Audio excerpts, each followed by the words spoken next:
How was your Thanksgiving, Pam? Really good. Okay. Yep. Traveled, got cold, had snow fun. I love that Pat just talks in bullet points. This is why we get along. Just bat. Like, Home safe. my brain is like, home safe, back. Home safe. Did it. Thankful, turkey, home. I hope everyone had a good Thanksgiving. I hope nobody got in any relationship ending fights with too many of your relatives, but also, keep your circle small. You didn't get in a couple of fights. Did you really go home? I could very easily make the argument that we all forced this a little too long. Like growing up, Thanksgiving, wasn't it like 30 people? I remember so many people being there. Like, who are these people? Before the internet and chat rooms and Facebook and everyone like saying their politics, and like it was too many people, okay? I think that politics is helping us all trim the fat a little. We know once you pull out the fourth mismatched chair up to the ping pong table, coffee table, up to the box, the TV that came in.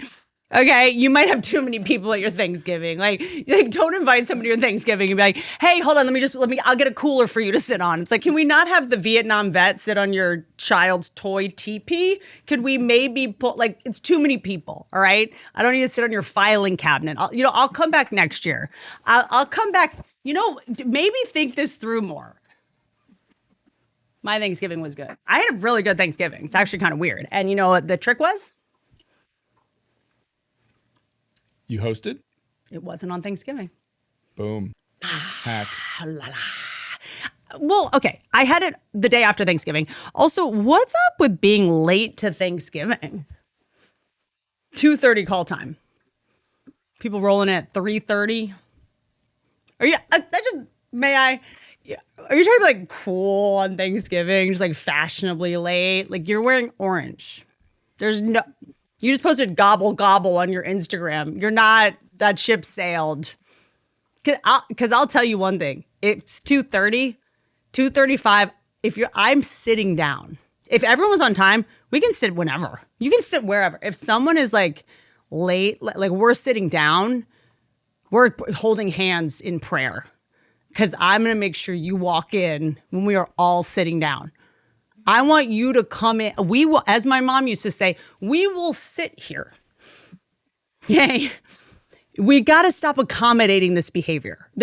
There's no excuse to be late at this point. Name one. Prove me wrong. Besides, obviously, medical emergency or like, any excuse only asks the next question, which is, why did that happen? Any reason that is fair to be late for means don't come at all. Okay? You used to be able to be late. We can't be late anymore.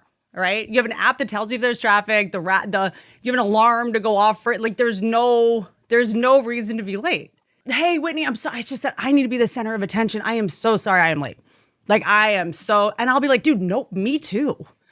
I can help. The holidays are like the one place I don't want, like, you got this, dude. Like, you want to give a speech? Like, what do you want to do? You want to fall down those stairs? Do you want to fake an injury? Like, I will help you steal the show here. Okay.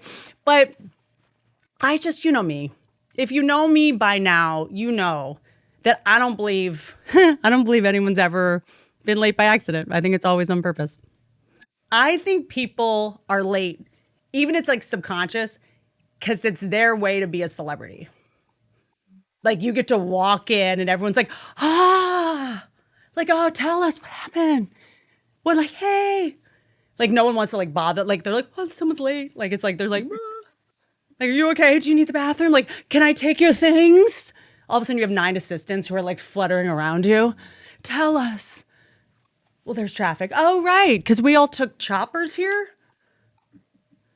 The fact that people still say like the traffic was crazy. How do you think we got here? Also, oh gosh, this is, you know what? This is going to come off ungrateful, but something I noticed this year, toxic generosity. And toxic generosity, the thing that frustrates me the most when I host is when someone brings you something, because it's like, I always say bring nothing, please. Because some people, when they bring something, you owe them so much, right? They want so much credit for it that it stops being generous and it turns into like actual harassment. but like with a bow on it. Someone comes in, they're like, here, I got you some apples from my tree. You're like, oh, thank you so much. Thank you. Like you're holding a platter of soup in one hand and like a baby in the other. And they're like, here. And you're like, oh, cool. Can you just like throw it in the kitchen? And they're like, well, but I can't. But then what? Then I would just be giving you apples. That's not, they're fresh off the tree and they have no antibiotics and they're going to change your life, these apples. And they're like so amazing. I'm like, yeah, could you just like throw them in the kitchen? And then you go to the kitchen a minute later, do the thing you need to do.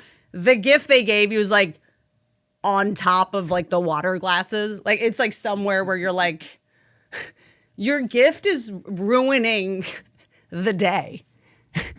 Like it's like I trip over the apple. Like I'm like, can someone get this delightfully benevolent gesture away from me? Okay. Then it's you can't. The whole rest of the day is about the gift that you got. We're like eating ice cream yesterday. She's like, you know what would be good with this ice cream? I'm like, the apples. What can I do to repay you? Can I just buy them? How can this just be a one-way street, these apples? Can I give them back? You just can't get out of that apple vortex. People, when they grow fruit, they treat it like as if they had a baby. True. I mean, I see people that walk in with their baby, and I'm like, "Oh, your baby's here. I'd love to meet the baby." And they're like, "This lettuce I grew in my yard." I'm like, "Your baby's still in the car?" People are so proud of their vegetables and fruit these days. I'm not sure what to do with these fruit bearers. And then by the time you're like, okay, I think we're past the fruit apple saga. And then then they're harassing everyone else. You see somebody like, let me give you some of the apples to take with you. And my other friend's like, how do I? So you are not allowed to be late to a dinner that I host at my home unless you are Miranda Cosgrove and you were late because you had to stop and pick up a toy for your godson, my actual son, that is called Primal Hatch. Okay. It's called Primal Hatch. I don't know who it's by. I don't know what. I just want to know who's about to sue me after I tell this story. Miranda Cosgrove, who is truly the nicest person. I mean, the nicest person I've ever met, that I've ever will meet, shows up with this item. And it is a dinosaur, a baby dinosaur that hatches in an egg. I'm in the other, I get it. I'm like, oh, this is so great. We'll open this later, whatever. It does say like 5 years plus. Okay, fine. And I hear what can only be described as like I was like, oh, that's a hyena attack. Like I was like, a hyena has attacked like my child. Like I wasn't sure. There's some kind of like a homeless brawl, like homeless women fighting around. I'm not sure what's happening. And you know those whistles? Are they the Aztec whistles, the death whistles? It was like that. It was like, I can't describe the feeling in my stomach. And when you hear your child, it was like in my pit in my stomach, and then I was sweating, but I went right into like fight, and I like ran the other room, and my child's running at me, and he envelops me, and like his head, he's just like he's trying to get back inside my body, like he's trying back, and I look down, and it is this egg is hatched like this, the outside is opening, and the most horrifyingly terrifying baby dinosaur, for some reason it being small was scarier. I don't know why. It starts coming out of this egg. Okay. And you look at it once and you're like, okay, that's it. I looked away to console him. Every time I turn my head back, this thing has escalated. So I look over, I'm like, you're okay. And I turn on, the eyes are like red. I'm like, and then I turn around again. It's like, its mouth has opened, and there's like, I turn around again. There's veins. There's like veins and like blood going on. Miranda Cosgrove is just like, she's like horrified, and she's like watching my son's superhero origin story just unfold. We're all just watching this unfold, and because she had said something to the effect of like, this is going to be your new friend. Like, it was like, we set it up like very like, and the egg it won't stop. It's opening, it's cracking, it's making sounds. It's like alien, R-rated, terrifying sci-fi. It's worse than childbirth. Yeah. It was more horrifying than childbirth. We couldn't even get it out. No one would go near it. Like, no one, grown adults, like men in the house. Like, Chris was like everyone was like scared of this toy. It was, I couldn't laugh about it yesterday because my son was scared, but I am now completely obsessed. And now I just want to get more of these and give them to my friends' kids. Because I do believe that, look, I think we have an epidemic of kids who didn't have enough adversity as kids. So I looked at this thing and I was like, Miranda, as she was horrified. She's like, oh my God. And I was like, no. You did the best thing you could have done for you gave my son a little bit of adversity, but like safe adversity. We needed this. So here's my new tradition. I don't do Thanksgiving on the day. I do Christmas on the day after. One room is Thanksgiving dinner. Pumpkins from Cost Plus, the beaded pumpkins. I go all out. But the other room is Christmas, not yet decorated. So you're going to have Thanksgiving dinner, and then you go in the other room, and you're now my employee. And you're going to decorate the thing, right? It's a thing to do. You decorate my tree. I like to put my guests to work, okay? Because no one starts talking about politics. No one starts, no one is able to, you got to keep people's hands busy now with the phones, okay? You have to put your guests to work. Otherwise, you run the risk of one of your guests pulling out a YouTube video. I'm not doing impromptu YouTube videos at the holiday table, at the holiday. You don't get to ambush the group with a YouTube video just because you can't describe the video well. I'm like, no, just keep describing it. We'll get it. No, I'm like, nope. Keep going. I will sit here as long as you need me to describe this car chase. I'll get. Wait, it was cake. It was. What? Tell me what did it look like? Like, I will play Pictionary instead of wanting to see your YouTube video. Because when has anyone ever? Because by the way, they never bust out a YouTube video to show you the video. That's never what you never end up seeing the video. First of all, have it in horizontal. I don't know how to always have it so that it turns to horizontal right away, but you certainly should. Okay. Firstly. Secondly, no one has ever pulled out a YouTube, held everyone captive to watch a mini screening of a YouTube video who had YouTube Premium. Not one person. Never. The person that doesn't have YouTube Premium yet, I don't want to know what video they have queued up to show me. Okay? No one does that. No one has ever done that who doesn't also have 3 ads that we all have to watch. I have to sit through ads based on your searches. And those tell me everything that I need to know about how seriously to take the video you're about to show me. Like, I'm not going to keep watching your video if the 2 ads before it are Axe and Legal Zoom. Good wipes. Flushable booty wipes. We take care of our skin, our nails, our hair. Can we please include our butt is your skin. It's a big part. You don't really realize how important it is to take care of your butt until you fly middle seat coach after a swampy weekend where you did it and you realize, oh, I use this thing a lot. I upgraded my bathroom routine with Good Wipes. Well, I'm engaged now and I have a man living in my house, so I have to have them in pretty much every room. Toilet paper it's out. It's canceled. Good Wipes are flushable, plant-based wipes for the restroom that actually leave you feeling fresh and clean, not scratchy and itchy and like you made a huge mistake. They're 40% bigger and stronger than the average wipe, so you're not dealing with flimsy little tissues that fall apart. I don't have to sell. This is obvious. Just go do this. They're soft. They feel like a little cloud. It's like a hug for your butt. Clean scent, not overwhelmingly scent though. No one's like, what just happened in there? No one. It isn't like, are you covering up a even bigger mistake than the other one I just mentioned? No harsh chemicals, no parabens, no dyes. They're safe for sensitive skin. They're infused with soothing ingredients, aloe, chamomile, vitamin E. Just buy the things. I love I use the rose water one. I like there's a botanical one that's just delicious. I have them. I have a child now, so they're just truly in my pockets at all times.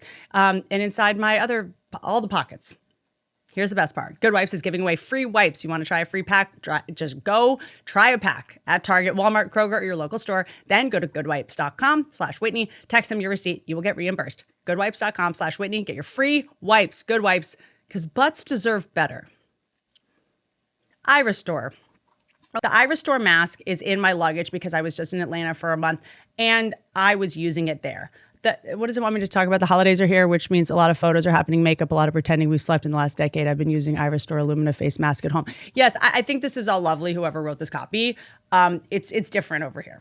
Okay. This isn't like, I just want to look like I've slept. This is like, I now finally have romance in my life, something that caresses my face. It's called the Iris Store mask. Okay. And I'm about to sneeze. But this isn't optional for someone like me. Okay, I'm out in the streets, and by the streets, I mean my name's in the comment section on YouTube. Okay, and I can't afford to look even 15 years younger than I am. Okay, I can't even, and that's even pushing it. Right, I got to look. If people don't mistake me for Shirley Temple, then I gotta just retire. All right, I'm obsessed with this mask. I use it all the time. I do it when I'm on, you've seen me, I wear it sometimes when I'm on TikTok and, need to like weigh in, Quick. Justin Baldoni sent a text messages. I got to weigh in. I'm not taking off my mask. I'm just going to cut to the chase, guys. I look amazing. And there's no other explanation except for this mask. I stopped getting Botox. I am a new mom. I sleep truly less than ever. So it's got to be this mask. They have 360 medical grade LEDs that use red, infrared, blue light, target fine lines, breakouts, sun damage, inflammation, which I have none of anymore. There's a chest version as well. So my next round of nudes are gonna be lit. Okay, it's lightweight, cordless, designed to help smooth, firm, and brighten those areas where, look, I did tanning beds. I used to do a tanning bed twice a day. Twice a day when I was in high school, I used to go to the tanning beds. So crazy. This will undo all of those favorite mistakes of yours. 10-minute sessions, 3 to 5 times a week. You can work this into your life, see brighter, healthier looking skin. In a 12-week independent clinical study, over 90% of users saw improvements in tone, texture. We don't need all this. Iris Store, look at me. Look at me. Yeah. Iris Store backs it with a 12-month money-back guarantee if your skin doesn't look. If I'm me and I look like this, I can't even imagine what you're going to look like, babe. Give your skin the love it deserves this holiday season. Iris Store is running huge Black Friday savings all month long. Use code Whitney at irisstore.com/Whitney for a little something extra on the Illumina face mask. That's code Whitney at irisstore.com/Whitney for yourself. It doesn't help you read better, though. I look amazing, but it doesn't help you read a sentence. Treat yourself or someone you love to glowing, healthier skin. You used to be able to just like hang out and like talk and like, yeah, the conversation's bad, fine. People tell stories you've already heard, fine. But this thing where it's like, and now we pull out the phone and you're going to watch all these videos that I think are funny. It's like, oh my God. What did I do to deserve this? Like DM them to me. Just get them. First of all, if I haven't seen them, I don't want to see them. There's no videos out there we haven't all seen if we wanted to. You're not going to blow my mind with the video. It's also now every night before I go to bed, Chris, I get quizzed on the videos he sent me all day via Instagram. Yeah. And he's like he'll bomb with some joke and I'm like, yeah. And he's like, oh, you didn't see and I'm like, no, I saw it. It was the third. No, yeah. No. I see, yeah.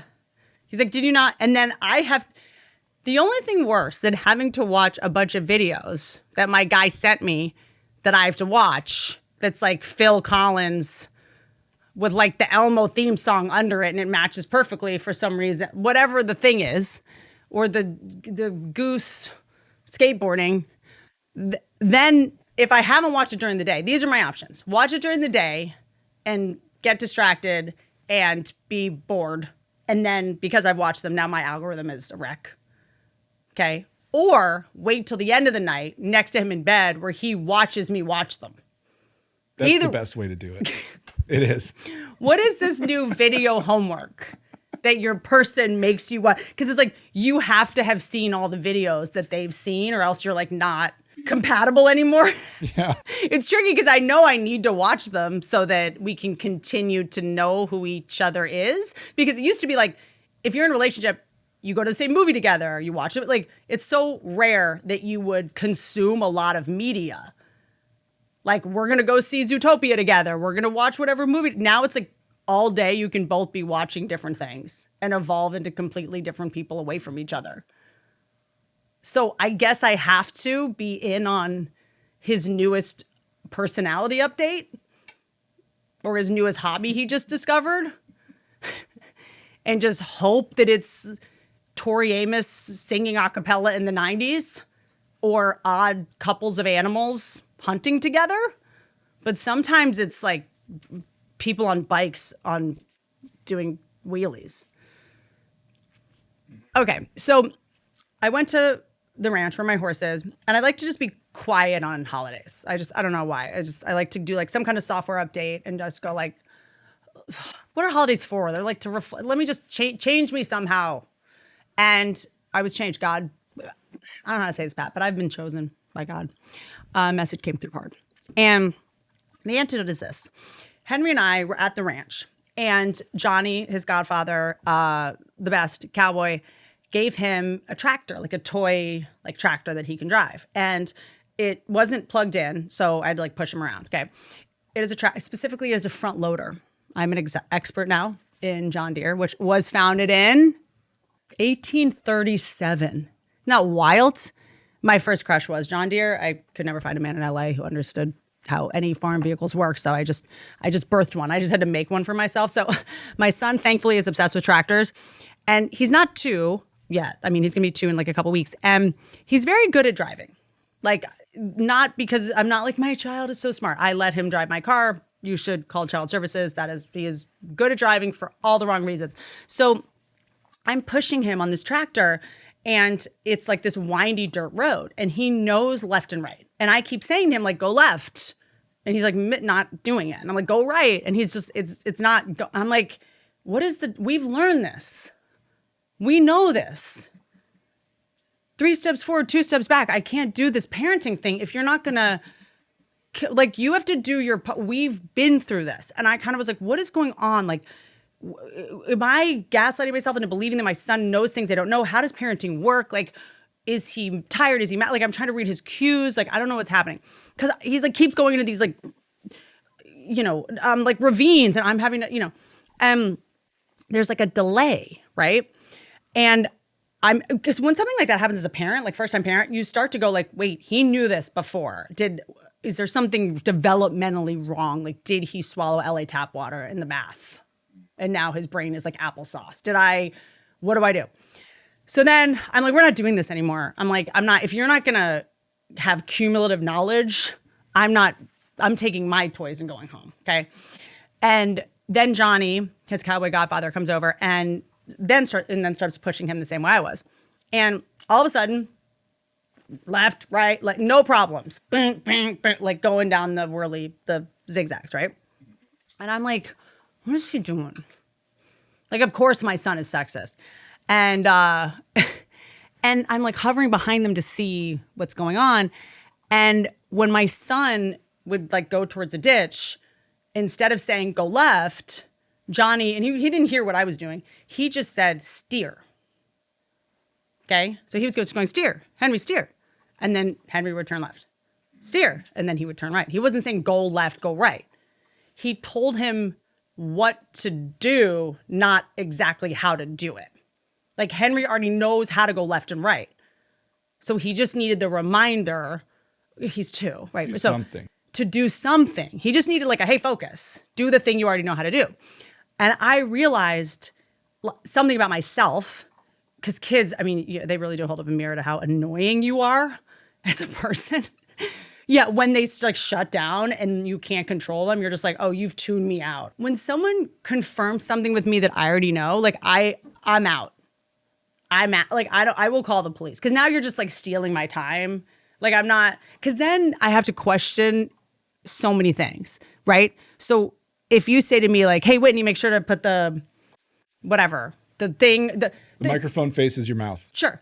But if you just said Whitney microphone, I go, okay, I know to do this. But if you're like, can you just hold it up to your mouth? I'm like, because now I can't focus on and by the way, I probably won't, because then I can't think straight. The more you tell me what I already know, I'm going to be like, because in that, I'm now questioning, like, did I ever know this in the first place? Like, I have to process the fact that you think I'm dumb. Like, I have to go like, how dumb does this? I have to wonder why you forgot that I knew. Like, are you okay? Like, then I'm like, am I a bad communicator that they don't know that? Like, I don't do well. I think most people don't do well with extraneous communication for no reason. And I feel like we're all doing that constantly. Like, I will take awkward silence or honestly weird small talk. I don't care. Ingrown hairs, anything at this point. I'll talk about your divorce as long as you have before I want you to just recap things we already know. Because this is what people are doing now. They're like, this cancel culture now, you know, you can't say anything anymore. And it's like, do you not think I've been outside like before? Like we're all, I think, feeling so patronized, right? Because also when you come from alcoholics, someone repeating something a lot, that's like very alcoholic thing. Because you have to like remind, like, did you sign the permission slip? Like, do I have the $10 check I need? You know, in the quarters for the school photo. Like you have to like repeat a lot of things when your parents were like drunk and like remind them, like, hey, like mom, like stop calling me Jean. My name is Whitney. Like you can't just change someone's name. Okay, I just need to remember that when I'm worried that I'm not a good parent. My mom just started calling me Jean. Like did you like change your mind? Like first, I think it was Amanda. My name was Amanda. That was on the birth certificate.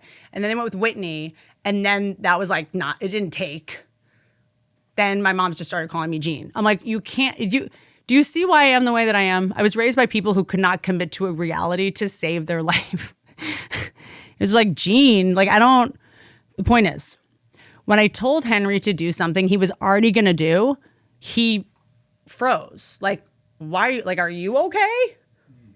Like, now I have to worry about your mental state. Okay. He just needed me to remind him to do the thing I already know how to do. So now that the holidays are coming up and you're gonna have a lot of opinions thrown at you about how to live and how to vote and you should have another kid and how are you not married yet and why don't you move to Texas and that about it. You know what you need?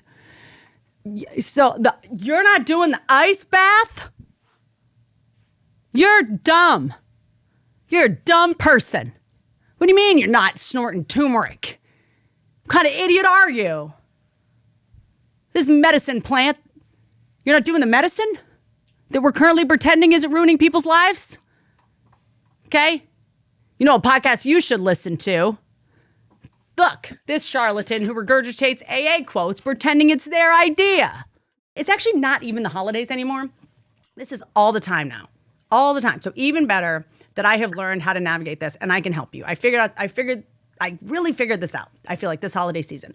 When you tell someone something they already want to do, they lean out. Everyone wants to be correct, right? So that if you tell them to be correct then they freeze. Like, why would you tell me the thing so all of our conversations, I'm going to talk to Pat. I'm correct. Everyone's correct in that. No one wakes. People that don't dress well, don't wake up, look in the mirror and go like, I'm going to dress like an idiot today. I'm going to look cringe today. Everyone thinks they're nailing it. We all move through the world as if people like, oh my God, I don't know. I don't know if I voted right. What am I going to do? Like everyone thinks they're nailing it. All right. So you and I both think we're nailing it. So then when I go, hey, Pat, here's how to nail it. You're like, I'm nailing it. You're the one. Are we questioning whether or not I'm nailing it? Because no one has a modicum of humility anymore.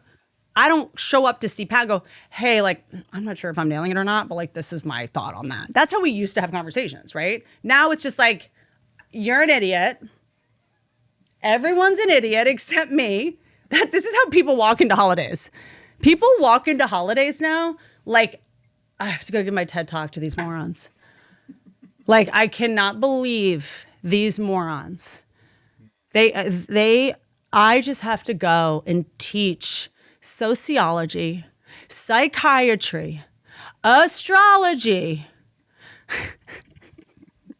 and socioeconomics and Middle Eastern politics to these losers. That's how people are in their driving to a holiday. That's what they're thinking in their car. Your best friend thinks that about you. So maybe this seems obvious. Okay. I don't think it is, based on how people are ruining relationships over fights about like politics and stuff. Okay. And so this is really what the Liberty horsemanship is. What I do with animals. As you see, I'm dressed like Temple Grandin. When you try to get an animal to do something that it already wants to do, it thinks you're an enemy, right? Like if a horse wants to drink water, you can't make a horse drink water, right? Same thing. They're like, now I'm definitely not drinking this water. There's something up with this. Why do you want me to drink this water so bad, right? But if you tell me to do something I already want to do, now I'm not. When someone can't mind their own business on a like molecular level, we believe they're a threat. When you first start parenting, you realize how many battles you should not have signed up for, that you had no business signing up, that were unwinnable. Because what we do as parents is, I'm going to put you in a dangerous situation and then say, be careful, be careful. Just don't be in it at all. We're not doing that slide at all.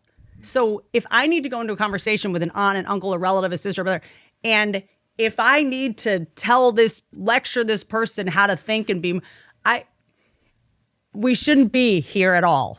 We've lost the plot on not only who we should be convincing, why we should be convincing. We're addicted to convincing people to think like us, even though the people I know, that are the most obsessed with like getting everyone to think like them and have their opinion and vote like them, they're like crying on TikTok because they have depression. I mean, these are not. We have gotten so sloppy and entitled, right? In terms of like just assuming everyone needs to like think like this all the time, not one modicum of a fact. You used to present facts, and you didn't. And if someone was sold, they'd be convinced. There's no foreplay anymore. It's just like, that the chemtrails specifically went down to, where Queen Elizabeth moved that body. You're like, can we slow down? Can we back up? I'm not an idiot if I'm not in yet. I'm allowed to ask a couple follow-up questions here. No, I'm not going back to your house yet. Can I, where are you from? Let's flirt a little more. There's things you try for years to change about yourself or get clarity on. And then sometimes one thing at the right time when you're ready to change, it will change your whole brain. This is it for me.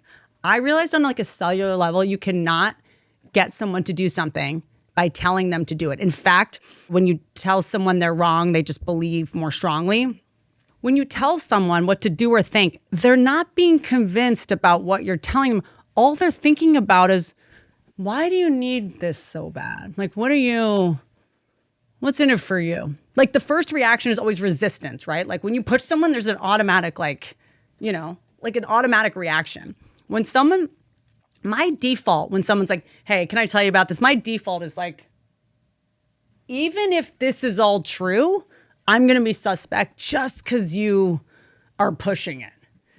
I don't think anyone realizes how repellent the need to convert someone to your ideology or get someone to is. When someone comes up to you at a bar, hey, here, have a drink. You're like, oh, thanks. Thank you. And the person's like, drink it. You're like, I'm never touching that drink. In fact, I honestly could get you put in jail, just that. Have it. The second offering is all you need to go, I can put your face on a wanted, a app that says who's a creep and ruin your life because of to have some. Why do we do that with beliefs? Hey, so global warming is, global warming, that. Just because we have the internet in our pocket doesn't mean we know what's in it. We have a false sense of intelligence because we believe that because we have access to information that it's already in our head. People think they can Google something fast, right? You Google fast and then you know it. But it's not in your brain. You didn't know it. You don't get to drive to my house and go, I just ran 50 miles an hour. The car got you there. Okay? I just got here really fast. Your car got here really fast. Thinking you know things because the internet just told you. You need to have known it before. if we were fighting 20 years ago and you're like, well, this is what happened in World War II. And I was like, well, how do you know? They'd be like, I got to run in the library. I'll be right back. I'd be like, you lost that argument.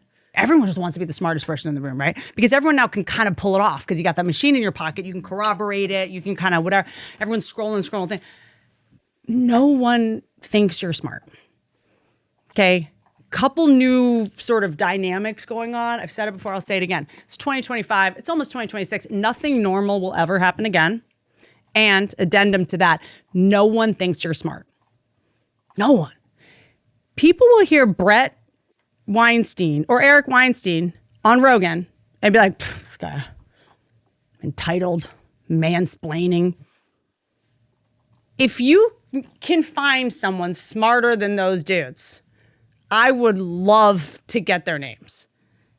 Okay? What? Malcolm Gladwell's a hack. Excuse me? The level of disrespect for people that are definitely smart, learned, erudite. There's no shot at anyone thinking you're smart. So we can all just stop trying, okay? Because we have an epidemic of self-educating through watching guys on YouTube in beanies. You know, people have found their leader and they've decided that that's who's smart. And if you don't, and they really gravitate towards people who call famously smart people dumb. Well, I mean, Neil deGrasse Tyson's an idiot. I'm like, well, you must. Hold on. When's your next live from the Chipotle parking lot where you work? You must know some stuff if you think he's dumb. Yeah. If you say a smart person's dumb people think you're smart. So people have decided that this is their leader. If you don't follow the same cult brought to you by Blue Chew, you're an idiot. So that's over. Stop trying to make people think you're smart. It's not going to happen. No two people now get the same news. We're all just islands trying to coexist without committing any crimes against each other. So we just got to find a way to get through this next 50 years. All right? We used to be like a school of fish. Now we're just like sharks. We got to just stay in our own areas. No two people agree on the same thing anymore. I haven't seen it happen. I mean, I have friends truly who, believe Avril Lavigne is no longer with us and has been replaced by a girl named Melissa. I know Avril Lavigne She's just getting started. And I know, look, you're listening to this and going, Whitney, you're dumb. Agree. Based on your algorithm, you're right. I know truly nothing. But I'm also correct in my algorithm, right? So what I learned with Henry is when you tell someone what to do, what you're actually doing, because we can all get any information we want at any time. So it's no longer about, are you smart? Are you stupid? Are you learned? It's about, what of all the things you've seen have you decided to believe? So you're no longer coming for my intelligence or you're coming for my taste in facts. You're coming for my choices in which history I prefer. So it's more personal now because we all could know everything or have had all the options presented to us, what could be true, but the one I've chosen is the one you're, right? So if I have to wear a uniform to work and you're like, that's ugly, I'm like, yeah, I didn't pick it. But if you say like, your outfit's ugly, I'm like, excuse me? I ordered this off Etsy and it arrived in a diaper. Thank you very much. Okay? So it's become more personal when you tell someone they're wrong because they've chosen this belief. So at my Thanks Christmas this year, I had the best time. I didn't try to convert anyone. I didn't argue with anyone. I didn't tell anyone like, have you listened to a full episode of Joe Rogan? I didn't have to even say that. We didn't talk about the pyramids. We didn't argue, is Biden alive or not? Are his ears in different places and all these photos? We did none of it. Instead, this year, I just turned the person that I think was incorrect about something into a celebrity. Like, when you see a celebrity like on the street, you're like, oh my God, that's something you never, like, I don't see that every day. Someone that believes, I'm like, there you are in person. Oh my God. That's it. Whoever is at your holiday dinner or family thing is wrong and strong, become their biggest fan. Like, ask them every question. You are never going to change their mind. Just enter into their reality. It's kind of amazing. I was like, oh my God, tell me more about why we haven't gone to the moon in 60 years. I want to know everything. They they called the White House on a landline from the moon. Tell me, space is fake. I'm on the edge of my seat. It was actually so fun. We sign up to see fiction movies all the time. We pay money to go watch fiction. And then you have some in your house. Why do holidays have to be nonfiction? Who cares? Why do you care if someone's wrong? You know how boring it is if someone's right about anything? We used to call those nerds, okay? We used to be okay with people being stupid. Now it's threatening to us, because it shakes the foundation that we base our entire identity on. I'm telling you, when you think someone else is dumb, you look dumb. The person at the table, and there was one who's like, no, that's not the person that's here. When did we all aspire to become the know-it-all brown noser? None of us liked that person in high school. We have now started to aspire to become the most annoying person in the room. Be the fan. It works so much better. Ask them questions. Because unintentional side effect, is that they will unravel, okay? Because no one has actually asked them questions because they're scared of it. They're like, okay, they'll either fight with them and they don't want to look dumb. But if you're just like, tell me everything, you will learn about 8chan. You will learn a lot about what goes on the real internet, the 8chan. I learned about Silk Road.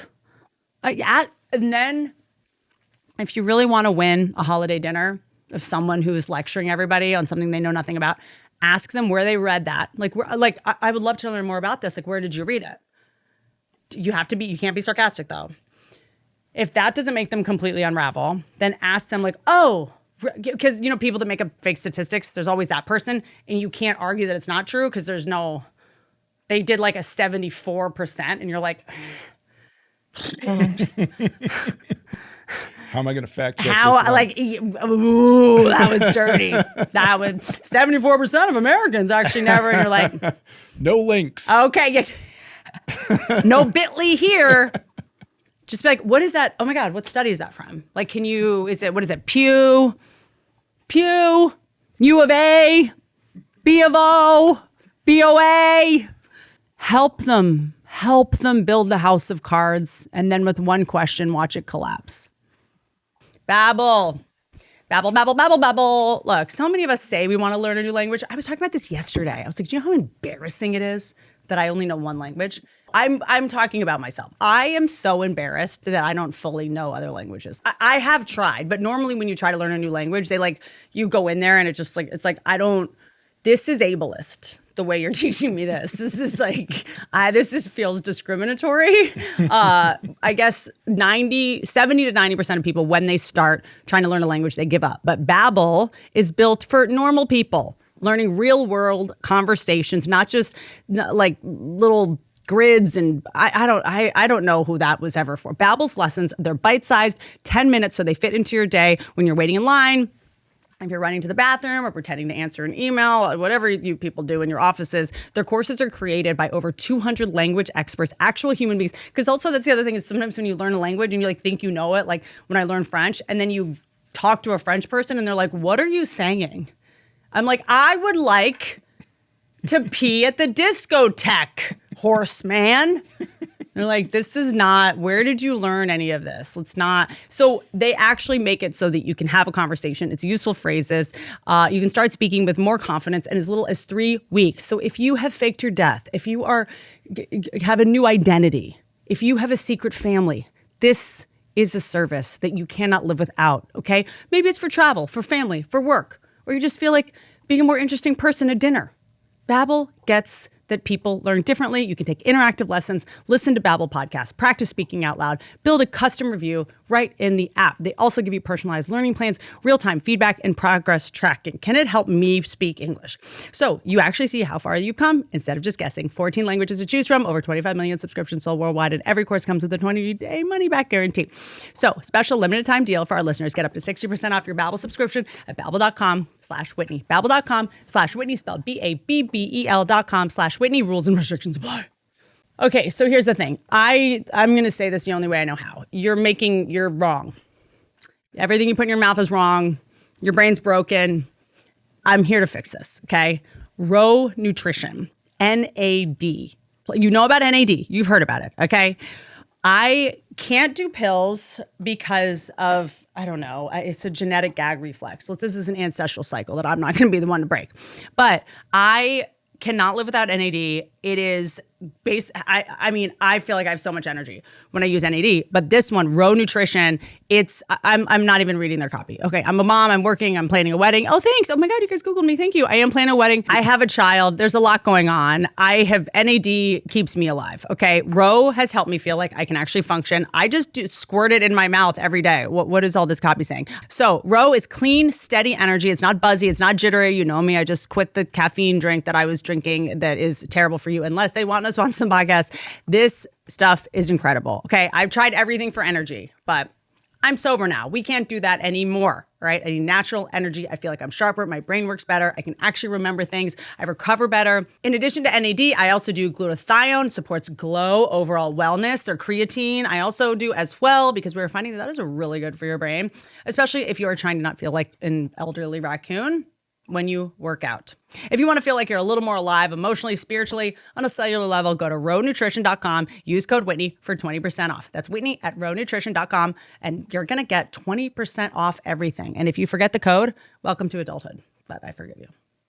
Hopefully that will take you into your holiday season, or honestly, this is all the time now.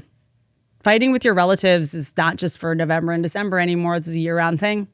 And frankly, it's not even next year, and I'm already new year, new me. I want to get back into a more structured version of the podcast, and until I change my mind. And this week, I would like to start a segment where I emotionally prepare everyone for a nightmare that is on the horizon. This week, it is, of course, no surprise, an AI thing. There is an AI animator app where you can take a photo of a dead family member and it will talk to you. It will bring an old photo of a dead person to life. Finally, AI has done something I want. Make my dead mom apologize. And I don't really know how to feel about all this. It's going to be more about how it's used, but I will say that if you have photos of your dead parents that died when you were 5 and now you're making them talk with AI to heal your grief, you're fine. You have photos of your childhood. Stop bragging. All right. Someone knew you existed and documented you. You and your dad playing in the yard. You have no problems. Okay. There's like 3 photos of me as a kid. And in 2 of them, it is not me. Did you see the changeling? I'm telling you. My parents tried to sell me on this photo. It's a bathtub full of like 4 kids, and one is supposedly me. And I'm like, I tried to match the moles. They didn't match. But why are there so many photos of us in bathtubs with other kids as kids? I just think if we're bringing AI photos back to life, we got to have this like overseen by therapists, maybe psychiatrists, something. We can't use this to become more entitled people. Being angry at your parents right now is very fashionable. It's very in right now to be mad at your parents. I believe you have till 30. And I feel like I'm being generous. 30, and then you got to drop the charges, right? You're embarrassing yourself. This new thing where everyone just blames all of their choices on their dad. It's a little bit like, it's pretty cringe. Okay. All the wrong people are going to therapy. I think we can all agree on that. The ones who go now they use the therapist to justify their whack behavior or to bully people. They're like, well, my therapist told me that I have PTSD, so that's why I made a YouTube video about you saying that you were mean to me. It's like, what does anyone hear what they said? Like, I say something, I'm like, that was stupid. Pretty much every time I say something, I was like, that was dumb. I don't think anyone else has that these days. At least people talk. I'm like, I've had someone literally try to shake me down for money and say, well, you didn't text me back. So I made a YouTube video trying to destroy you. I'm like, I don't know. I've never heard of this method but my therapist said I have PTSD, so that's why I did it. I'm not a mathlete, but I'm pretty sure that makes you a parasite. People use therapy to bully other people. My therapist said I should set a boundary with you. That's weird. That's a weird text, given it's in a string of texts that you've been sending me for 2 months that I haven't responded to in truly 2 years. You need to set a boundary with me. I only unblocked you so that I have all your texts in case I need to show them in court. It's odd that your therapist took your side. How, when you're still texting me? Your therapist's diagnosis doesn't scare me, okay? If you're trying to steal money from me, I have a feeling you aren't coughing up the cash to get your mental health tip top. The point is, there is an epidemic of us, I think, blaming other people for our problems. And mom, dad is like just there's men who are 50 who are like, yeah, my dad worked late. He only loved me when I achieved in sports. Okay. Well, you're Tiger Woods now. Honestly, he should invoice you for his time. He didn't have to coach you. He could have just been your dad. If he didn't push you to golf all day, you'd be just another entrepreneur / art director on Raya. I think Tiger Woods literally tried to do that. Like, he just made me work so hard, and that's why I have 18 girlfriends. You're like, huh? I can see how this might be therapeutic, but if we make old photos come to life, the dead parents should only make honest apologies that don't enable people with a victim mentality. You know? It should make this generation who blames their parents for everything have some perspective on how good their lives actually are. Like the AI photo of the dead dad coming to life should be like, hey, son, I'm sorry that I worked in a factory all day with the nubs I used to call fingers in order to pay for you to go to school so you could learn to read instead of playing bob and weave with forklifts all day the way I do for a living. So sorry I drank whiskey and pulled my own teeth out instead of going to a dentist so I could save money for you to go to college where you decided to join a fraternity and do kind of gay stuff. Want to send you to college so you could do pranks on other guys instead of learn how to make a computer work. So instead of being able to get a job when I found out I had cancer, I couldn't get treatment. Sorry, I didn't tell you about my cancer. I just knew it would be too hard on you. Sorry, I didn't tell you I was going to die soon. I was too worried that you'd come home and tell me about your day in front of another person and that I'd die of embarrassment before the cancer could get me. Sorry, I didn't throw the ball with you more. It's just that I knew you wouldn't catch it. I tried a couple times and it was clear that you were cut out for different things, like pretending to be an art director on dating apps. Sorry, I didn't give you more adversity so you'd be a winner. Sorry, I worked hard to give you opportunities when I should have been ignoring you and creating adversity so you actually had talents or a personality. Good luck out there. I love you. I mean, I don't know what love is, but if I did, I would love you. People started getting their money back if it didn't say that at the end. Mom's apologies, like that's going to be the other thing. Because I said to my therapist like a while ago when I was in like a trauma therapist for some, she was like, what do you want from her? And I was like, an apology. And she's like, that's the craziest thing to want. You can't get an apology from someone that doesn't think they did anything wrong. Like you can't, it was learn to live with the apology that you've never gotten. And I was like, thank you. We forgive others not because they deserve forgiveness, because they deserve peace. Like if someone needs to apologize for what they did to a kid, they wouldn't have done. You either apologize all the time or 0 times. There's no in between. And even if you got the thing that you wanted, that would make you even more angry. Yeah. That's going to that's my favorite. That's my favorite. No apology has ever landed on anyone. If you won't, you're not going to accept it. Anyway, she's right not to apologize. It's not enough. Apologizing isn't enough. If she did something, same thing. If you were late for dinner because of that, you shouldn't have come. If you owe me that big of an apology 20 years later, an apology is not going to cut it. And if she can apologize, that means she's capable of self-awareness, and it's even worse, all the stuff. I'd rather the person be like, oh, well, you're just in denial, so you don't even know what you were doing. People don't become self-aware at the buzzer at 72. Let them. Now you're being a bully. Let them live in denial forever, okay? So imagine thinking your mom owes you an apology. What a dork.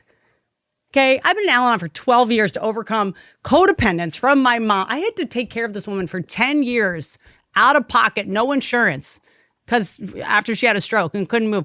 Not only never said thank you or sorry, told me truly every time I started to wear more lip gloss and then I looked tired and she told me that my armpits were crepey, I pay for her, all of her care, 10 years out of pocket, which is why I'll see you soon, Casino Pachanga, 2 shows.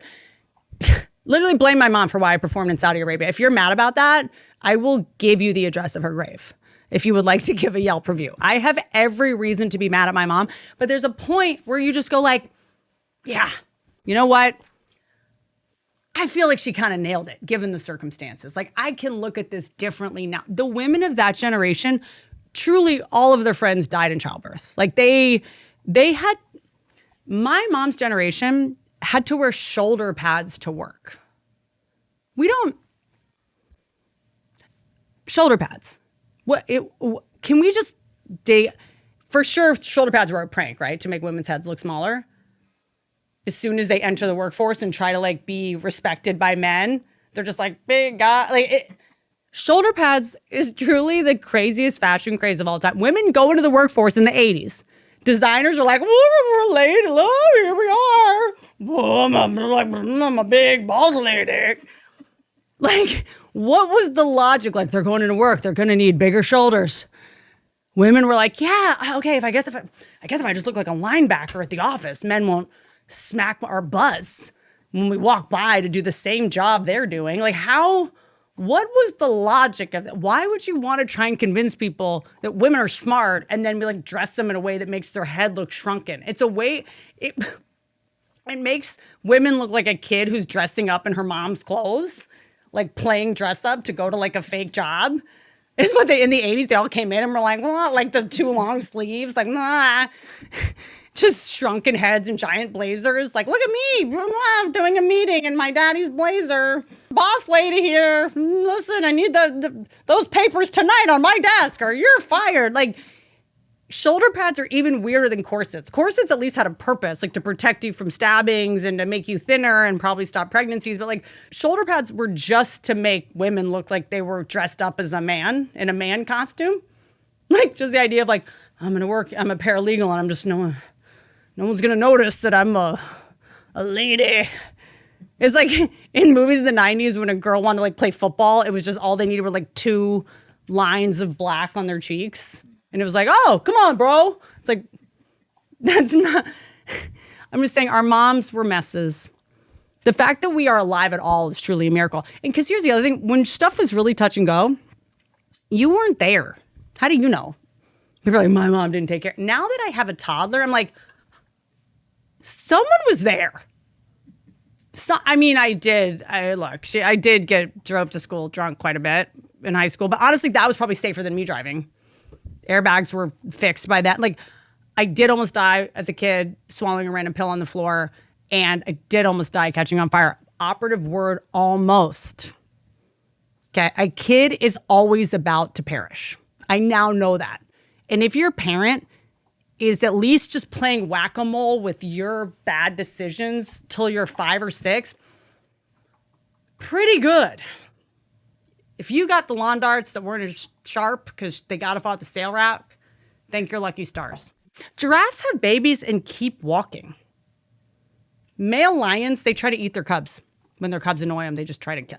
Imagine being our moms who gave birth to us before anyone knew about how to get a pelvic floor back, before Andrew Huberman was doing episodes on Kegels, before Beyonce. Try.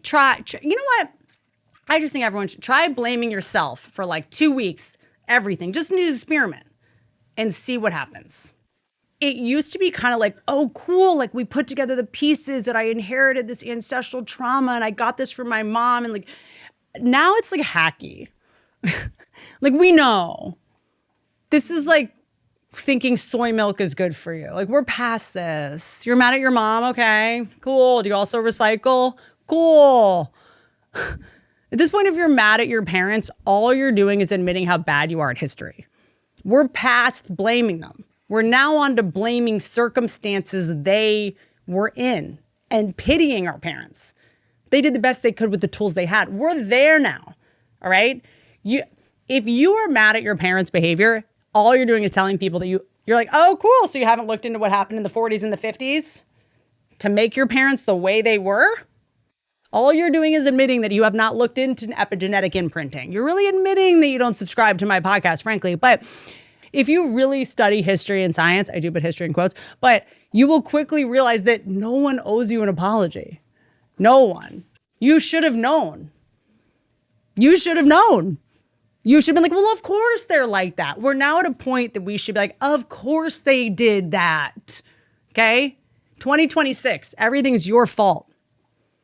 New angle, 2026, maybe it's you. If everyone else is the problem, common denominator, you. If everyone else is an idiot, is everyone an idiot? That's what everyone's an idiot. You know that those people, everyone's an idiot. My parents failed me. Everyone's an idiot. Is everyone an idiot? Then why do we have so many buildings? If everyone's such an idiot, why do you get a package 4 hours after you order it magically? The problem is most people aren't being exposed to the smart people because they're not online. They're not talking to you. Dumb people only talk to dumb people. The smart people aren't online. They're in a lab somewhere trying to figure out how to get more sand because we're running out of they're dealing with the sand shortage. They're not on Facebook being like, why are Ariana Grande and Cynthia or wherever always making out? Is Wicked ever going to stop coming out? I can't do this. What in the Shirley Temple am I looking at? And why are women's thighs not touching again all of a sudden? I knew Khloe Kardashian losing weight was going to be a setback. But the point is, the smart people are not on Twitter. They're trying to figure out how to sort out the fact that we're running out of helium. Why does no one care about this? How did everyone just sit and watch the Macy's Day Parade and not panic about how we're running out of helium? Why does no one care? Do you know that it's finite? This is a finite resource. MRI machines, internet, hard drives, airbags, but no one cares. It's fine. Party balloons, non-renewable resource. I sound the alarm. If you guys don't listen, it comes from natural gas deposits. But yeah, no, make it a Pokemon float. That feels like a good use of the helium. The only other place that we can get it besides the United States is Qatar. Fine. That always goes well. So check me out next year at the Qatar Comedy Festival. We'll all be getting paid in helium. All right, guys. Love you. Don't write. Was that a podcast? Was it? Did we just make a podcast? Don't ride the elephants, everybody. Love you, mean it.